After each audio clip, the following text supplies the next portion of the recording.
side niende live nisikie watu wale huenda live au sikiaje. People who go live feel how on live YouTube channel. So this is how it feels. Now I want to say that a lot is happening in Kenya. A lot is happening in Kenya right now. We are even confused at what is awaiting us at this particular moment. So much has happened. Adani has been officially. Now Ruto's government seems to be really confused about what is happening in the country. And the mountain, this week we have seen how Gashago has been making rounds in the mountain. And you wonder, the politics in Kenya will never stop. So everybody is looking for some new kind of political formation for 2027. I don't know what you think out there about our country, Kenya, and where it is heading to.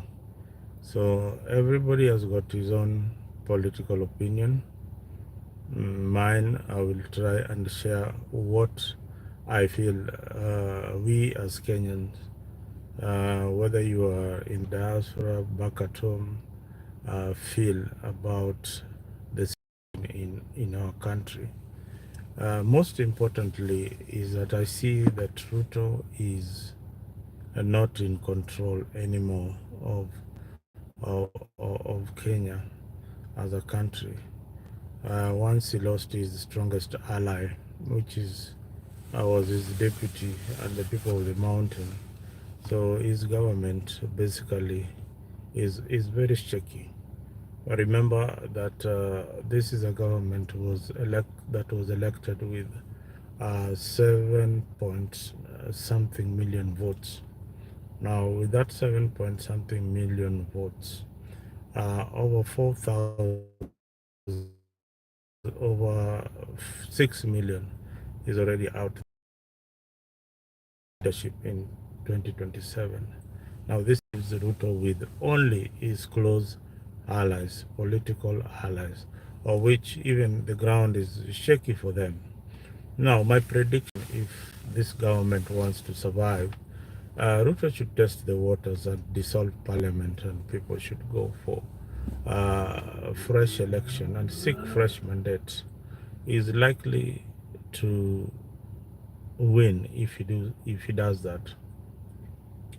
But if he waits for 2027, the ground is very, very, very hostile.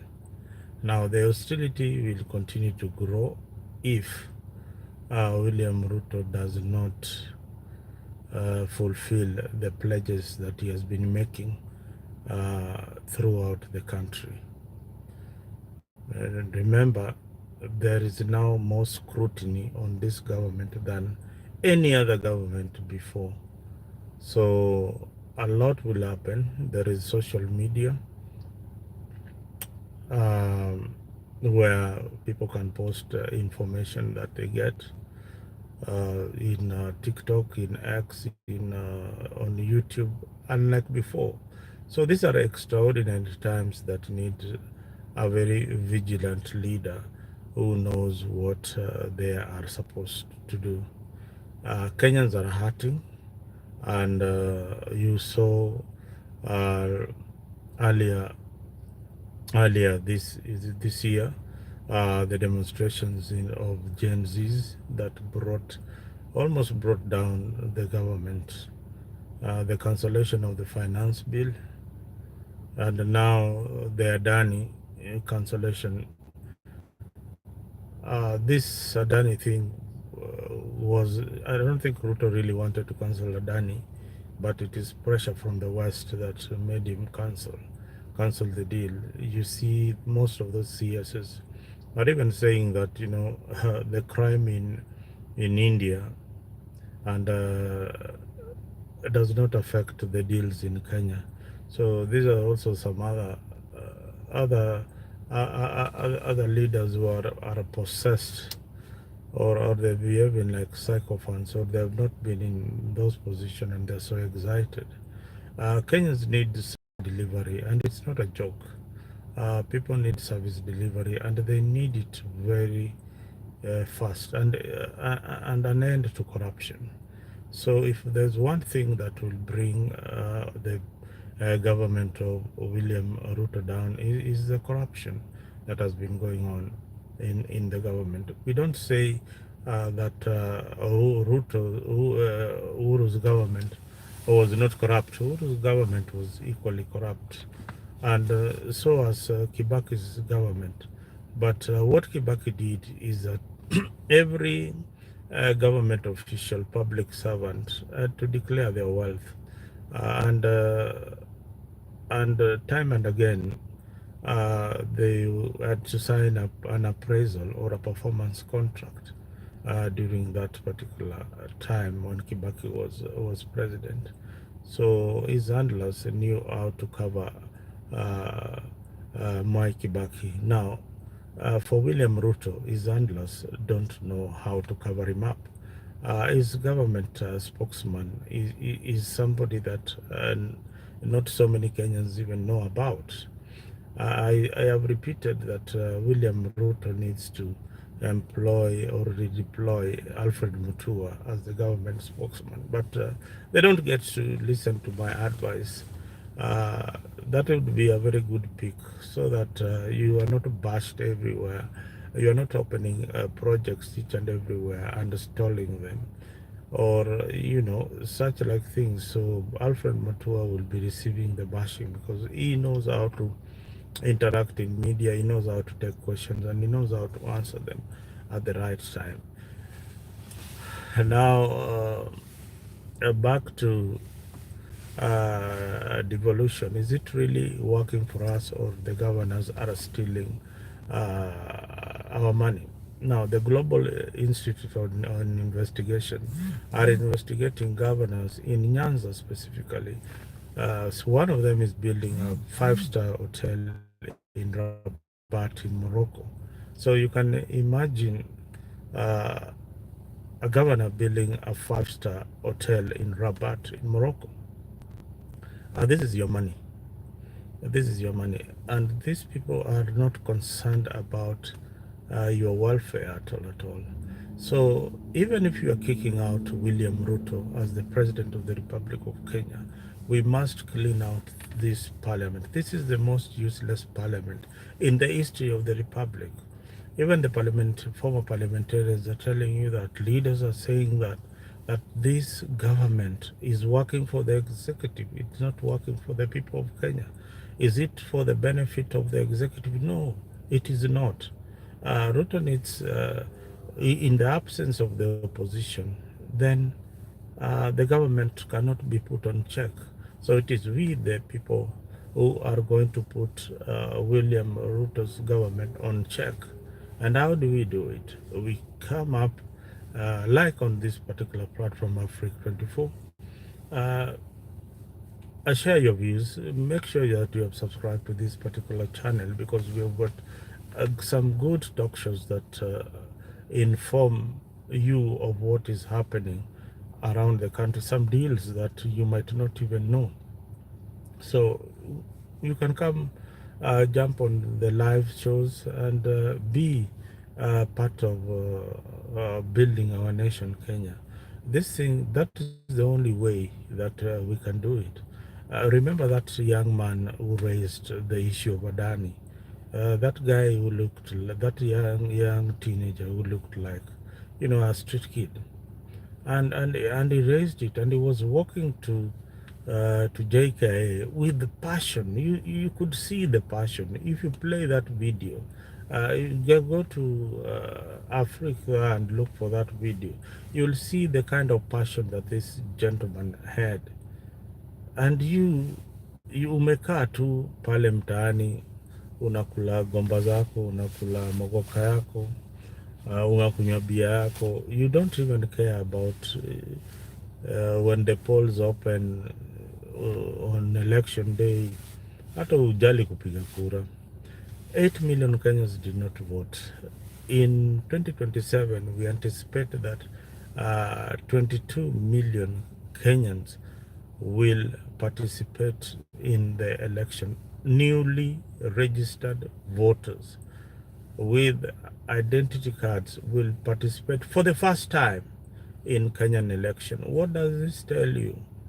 That even the person with the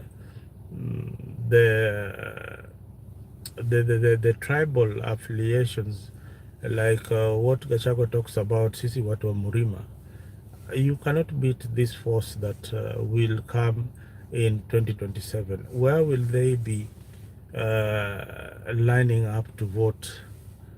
Or who is the candidate that they will support in 2027? I have interacted with a lot of Gen Zs, and I realize that this is a unique kind of group. This is a unique kind of group that are looking for opportunity, expansion of industry. They're looking for uh, jobs in the 21st century. These are people you'll not tell go to the farm and start farming and do all these kind of things. No, these are people who they care the less if the road back in the village is not done, but they have a job that they can do. Uh, they care about the health sector. And in the modern countries like where we are, they care about the environment a lot.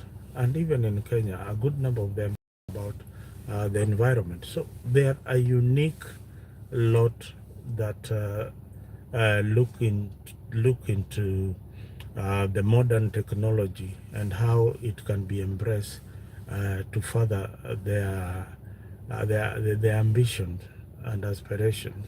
They're looking at affordable education, how they can further the education better. They're not looking at collapsed education system like what we have in Kenya, or a near collapsed health sector that we have that was almost being taken over by Adani. So these things, William Ruto, you can revert.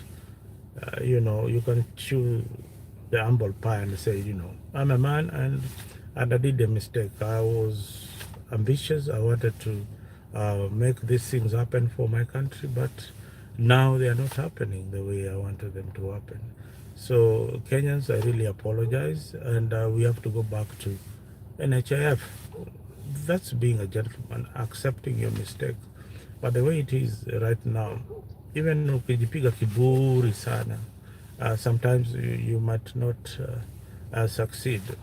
Now, the most interesting part of William Ruto's government is that he lost his strongest ally. How do you lose your strongest ally? It's like on the ball, you go for a soccer match, umeenda game, like Arsenal, your best striker is Saka, and you're being told that, okay, you can sell Saka and you don't have an alternative. Okay, maybe the alternative that you have for Saka, una substitute Saka na nani? Wacha ni substitute Saka na mtu kama Raila Odinga, unamleta kwa game.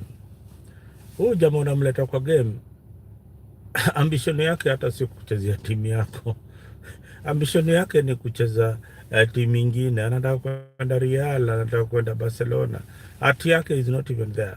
But although the contract in Barcelona is delaying, he has to sign something with you. But he's not with you technically to support your government. No, he's not.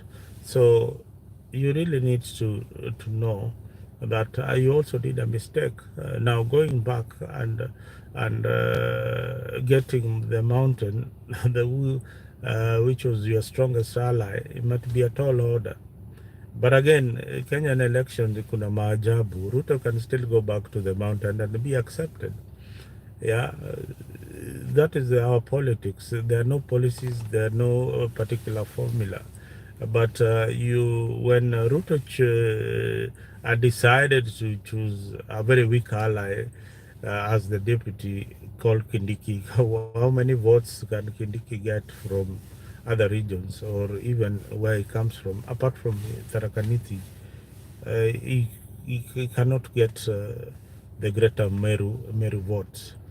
When you look at Kindiki, he wants to position himself. Unajua shida ya watu wafupi ni moja, they want to stand tall, they want to look strong. Ukimwangalia vile he walks, the way ana posture yake na nini, he doesn't want, he wants to look like a strong leader. Yeah, he wants to, but you don't want, he doesn't want to be measured by his size. So William Ruto, yeah, you tried, but unfortunately Kenya has moved to another level that we feel personally that you are going to be a one-term president. And I know you feel it too. Uh, Even in your own backyard in Rift Valley, the people of Rift Valley are the most unique group of voters.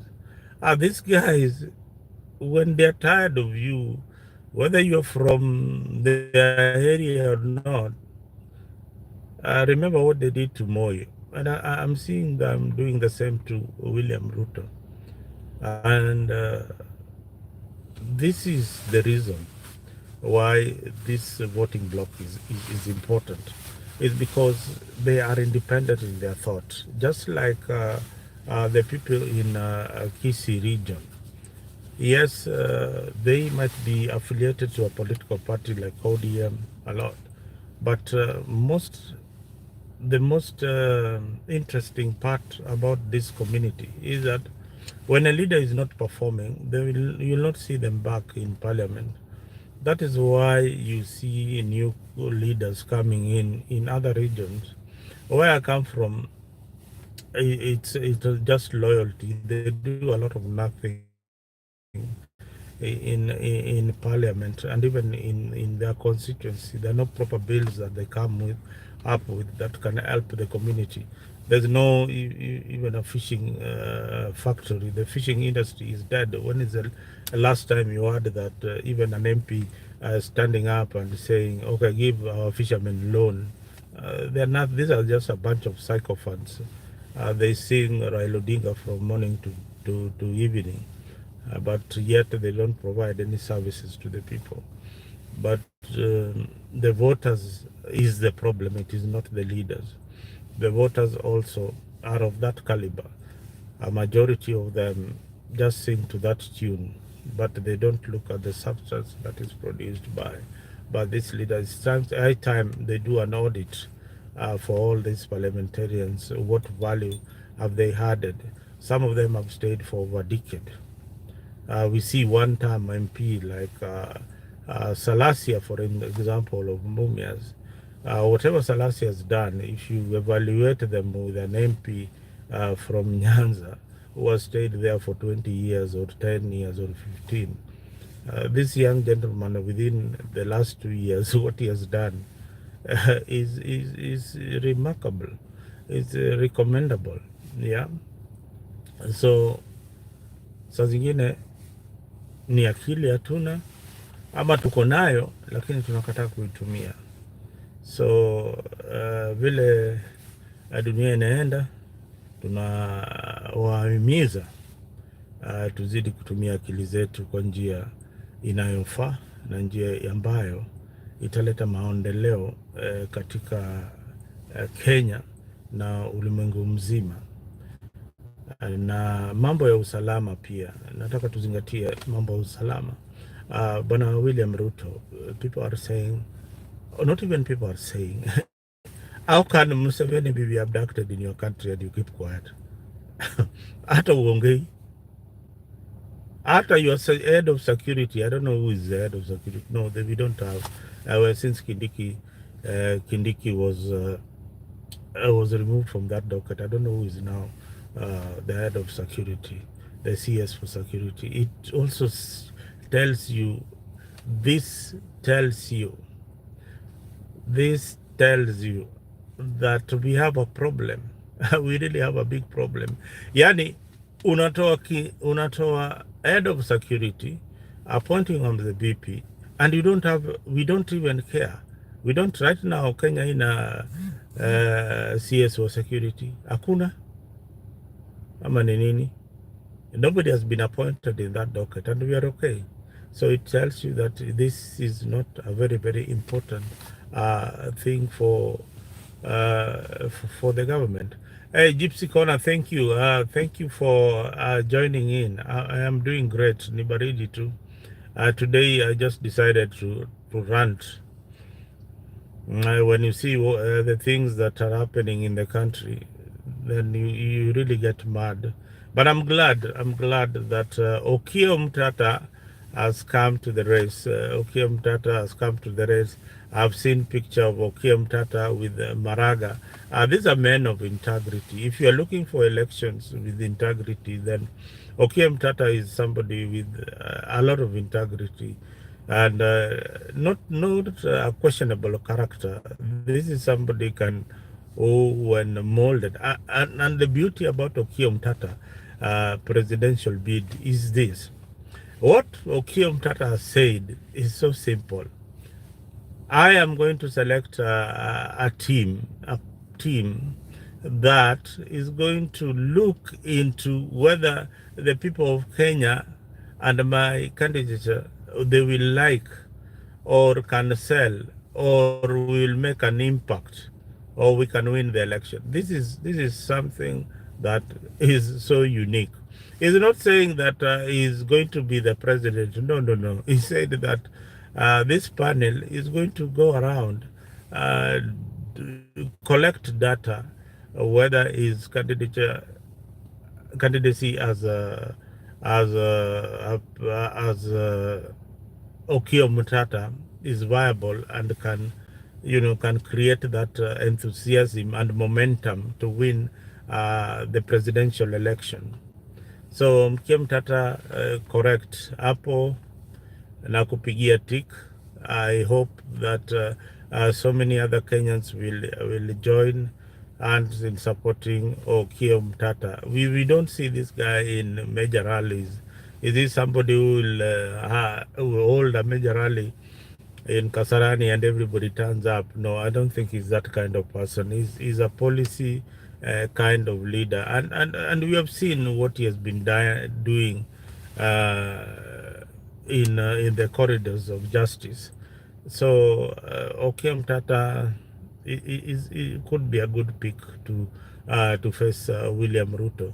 But we have all this bunch of greedy politicians who still feel that they must go for it. So we want to see what will happen. Gypsy, what are you saying? Good. Okiya Mtata has always been my kingpin. Kumbe Okiya Mtata pia ni kingpin. Oh yeah. Okiya Mtata, I think the Gen Zs in Kenya and are warming up for Okiya Mtata. That is what has even informed him to go for it, because a lot of Gen Zs are saying that this is the man that we can vote for.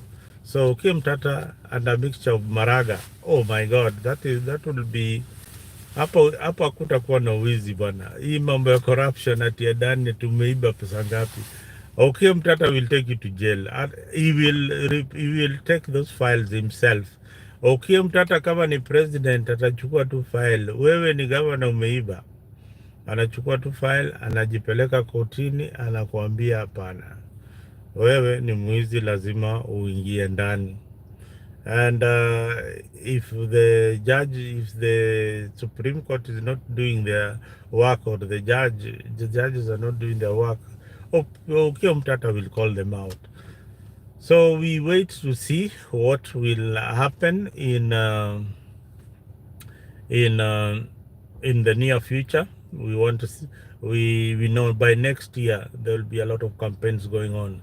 Nani anaitwa Gachagua. Will Gachagua run for presidency? No, I don't think Kikuyu this time round will produce a candidate for presidency. Is it a swing? Is it a swing vote? Yes. Where they will swing to, that is where the government will be formed. So if you are a good candidate, then the mountain, if they swing to your side, then you are definitely going to win the presidency. A lot of rumors is also going on that Uhuru Kenyatta is talking with William Ruto. Now, I've always asked myself, is Uhuru Kenyatta, does he still have the impact that he used to have in Central Province? I don't know. I don't know whether they're seeing eye to eye with Gachagua, but Gypsy, what do you think? Do you think Uhuru Kenyatta and Gachagua head on in central Kenya? If Uhuru decides to support Ruto and take him back to central Kenya, do you think the people of central Kenya will buy into that? Hmm? The answer is no. That's then again another gamble. But I can tell you from my political experience and knowledge is that William Ruto is making inroads in central Kenya. You cannot lose an ally like Central and say that you are okay. Is not okay. Is not okay at all, at all. So we wait to see what will happen. It will be very, very exciting. And politics in Kenya is exciting, and that's why you see Gypsy Corner participating each and every day in our politics. So it is something very, very interesting. Now, guys, if you're not subscribed to AFRIQ 24, make sure that you go to the YouTube page, like.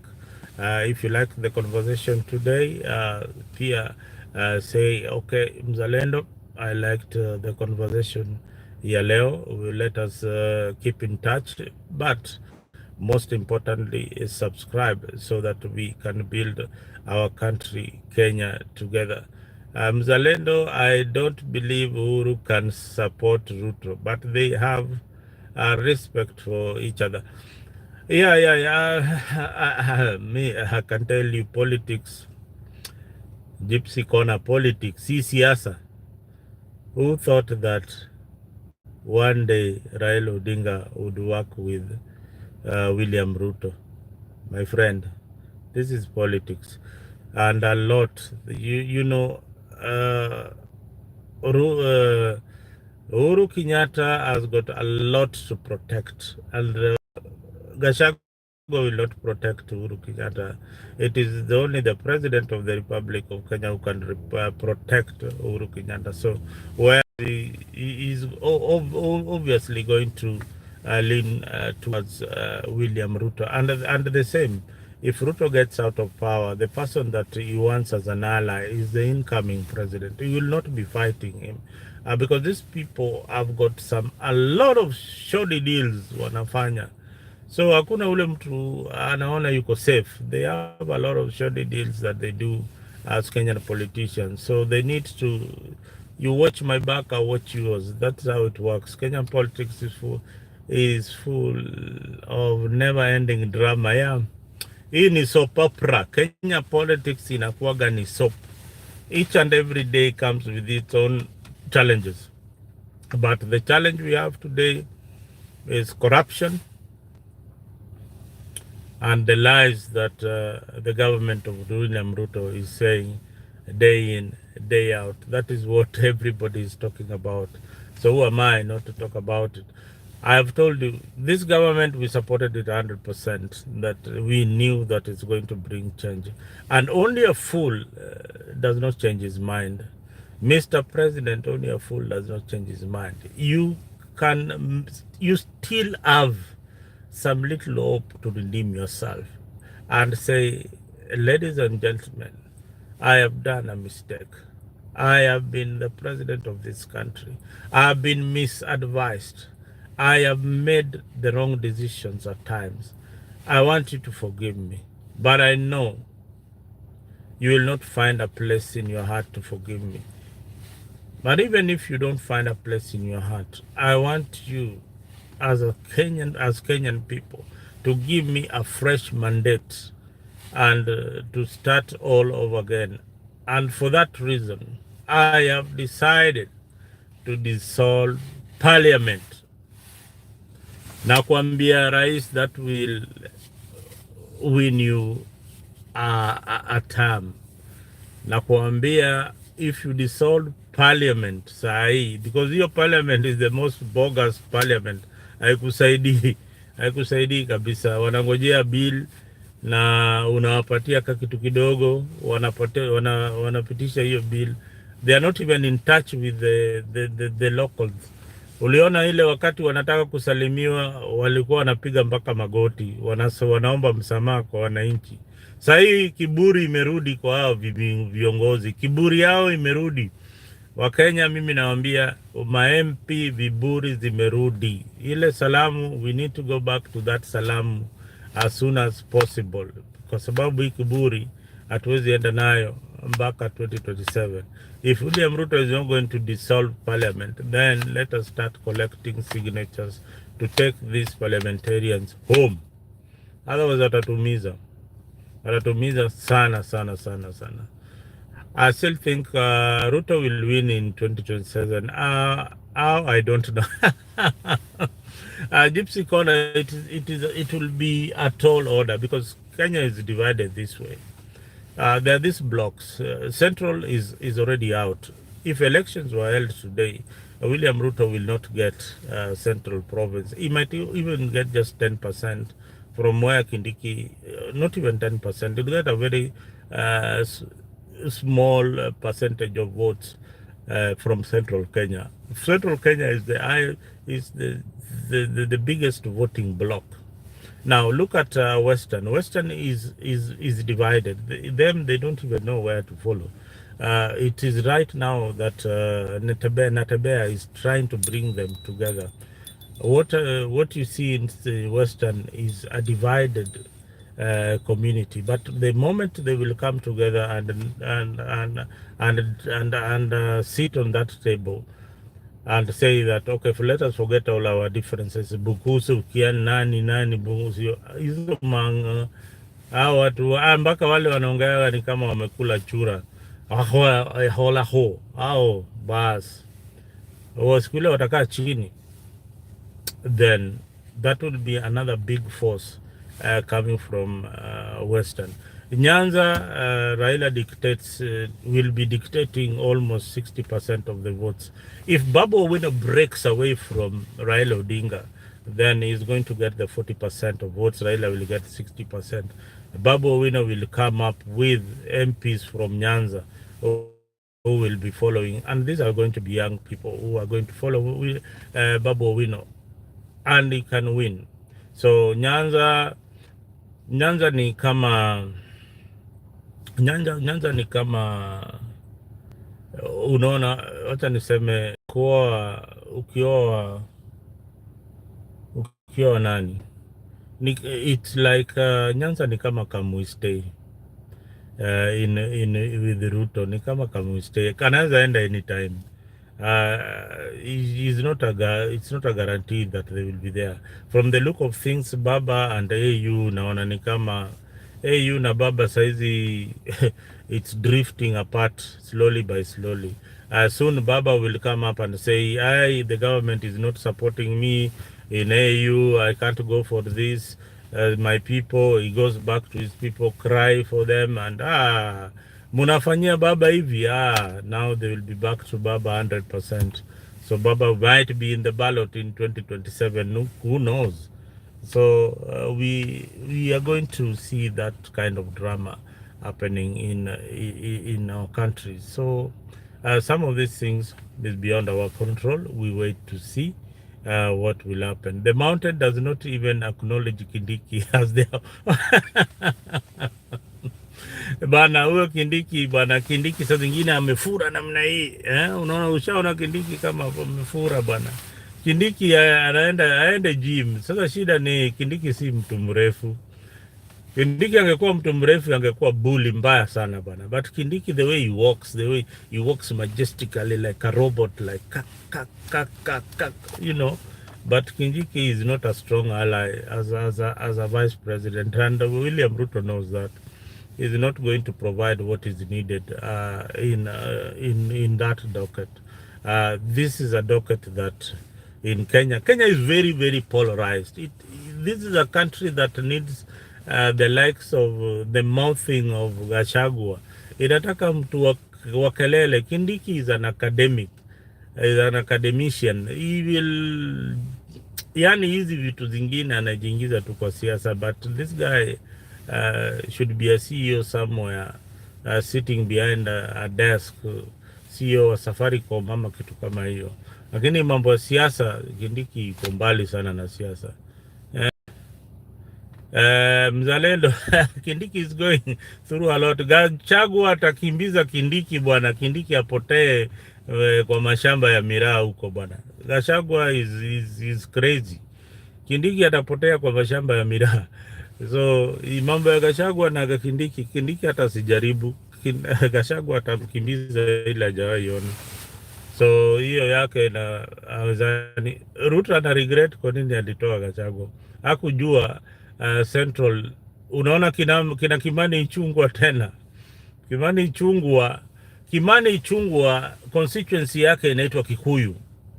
Kikuyu hapo ni Kinoo, Uthiru, hizo Wangige, nini, hizo area.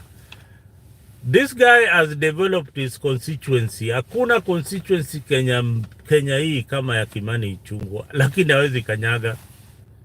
Barabara yote ni ya lami.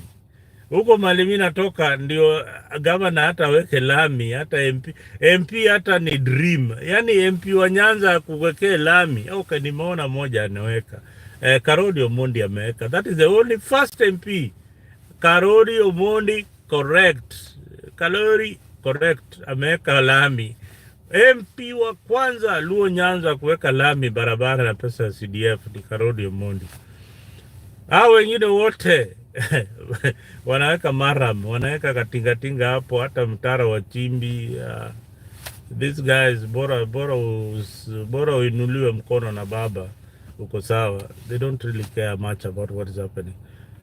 As Kimani resigned, no, Kimani Ichung'wah has not resigned, but he's about to be kicked out as the majority leader in parliament. So they want another stronger ally, because unaona shida ni Central imeenda na Kimani Ichung'wah kuna value analeta kwa hiyo kiti tena. Lazima Ruto atafute mtu mwingine, either akuwe ni Gachagua ally ama akuwe ni William Uhuru Kenyatta ally, ndio atapatiwa hiyo kiti ya Ichung'wah. It has to be that way. Ama itakuwa ni Ndindi Nyoro, kitu kama hiyo.